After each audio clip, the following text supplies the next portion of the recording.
Select the Type tool and type your text. Go to File, Place.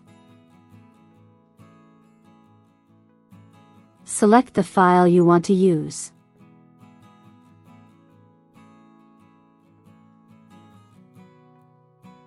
Select the Selection tool. Right-click on the image. Select Arrange.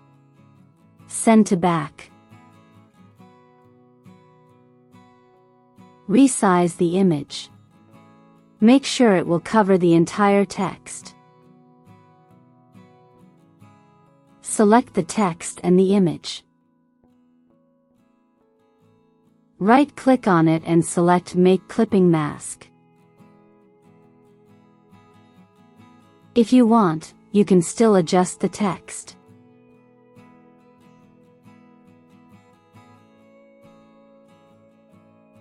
And that's how you place an image inside of a text.